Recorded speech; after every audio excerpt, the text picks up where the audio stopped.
最近香港旅遊界最 hit 嘅主題，肯定係盲盒旅行團，由幾千蚊到3萬蚊都有。有人話超抵玩，亦有人大叫中伏。究竟呢股熱潮係咪真係咁筍？今日就同大家對比一下盲盒旅行團同其他旅行團響價格上面嘅分別。咩係盲盒旅行團？點解突然爆紅？盲盒旅行團嘅概念其實源自近年外國同中國內地嘅機票盲盒潮流。參加者喺出發前完全唔知目的地同行程，直到上機或到達先揭曉，主打神秘感同驚喜價。香港近1年嚟有旅行社跟風推出，標榜唔使 plan 行程，挑戰未知，吸引一班中意刺激同 IG 打卡嘅後生仔女。不過呢種玩法亦引發唔少爭議，有團友大讚性價比高，亦有人投訴貨不對版，甚至要凌晨5點起身行軍式趕行程。究竟係揾到着數定係俾人揾笨呢？以下就同大家做咗啲比較，我哋整理咗近期一啲盲盒團嘅資料，除咗頭2團係比出面明顯優惠之外，其他都唔係特別抵。某間旅行社近1年開始搞盲盒旅行團，除咗舊年第1團去馬爾代夫同埋第2團去沙地阿拉伯嘅利雅得係非常優惠之外，之後嘅旅行團曾經去過不丹、斯里蘭卡、也門、印尼同埋響日本集合嘅清酒之旅。我哋揾咗一啲其他旅行社內容接近嘅旅行團去做比較，發現價錢冇太大分別，甚至有啲價錢接近仲可以玩多2-3日。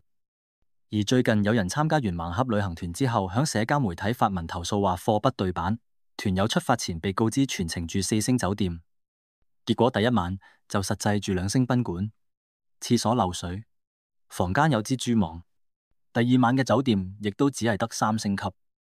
而且膳食同埋行程安排都同想象有落差。旅行社事後解釋信錯當地旅行社之後退還差價，但係普遍網民就對旅行社嘅解釋唔收貨，話呢啲好明顯係旅行社嘅責任，安排行程嘅時候可能連上網做資料搜集都冇。另外，曾經有盲盒旅行團以大約3萬蚊價錢提供單程私人飛機去亞洲城市嘅體驗，但係行程唔包酒店，亦都唔包回程機票。最後因為網上有好多聲音認為參加團友冇辦法準備行程，亦唔能夠提前購買旅遊保險，產生太多不確定性，最後引嚟好大爭議。同傳統旅行團相比，盲盒旅行團俾到參加者新鮮感同埋神秘感，但有機會犧牲咗住宿同行程嘅質素。因為參加呢啲盲盒旅行團通常只係得好簡單嘅旅行團活動內容同埋酒店級別嘅資訊，唔會有行程表同埋航班資訊等資料。消費者響資訊不足嘅情況之下，會比較容易同主辦機構產生爭拗。消費者自救指南：4招避免中伏。1. 查清旅行社背景，上網做多啲資料搜集，睇下相關旅行社之前搞嘅盲盒旅行團嘅記錄。2. 睇實住宿條款，雖然盲盒旅行團報團時嘅資訊會相對比較少，參加之前都可以留意下有關住宿嘅條款，寫明4星酒店定4星級別。後者可能係本地評級，同國際標準有落差。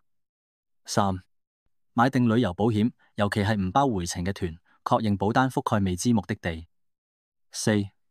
參加之前問清楚，問明行程活動、自由時間比例，避免特種兵式步走。總結：盲盒旅行團反映年輕人唔要公式化旅遊嘅心態，但係爭議反映行業監管不足。建議政府設立盲盒團指引，例如規定必須公開住宿標準、行程難度分級等，等大家可以玩得安心又開心。我哋係專門出時事片、超流量嘅時事菠蘿雞。如果你鍾意我哋呢條片就 CLS 啦。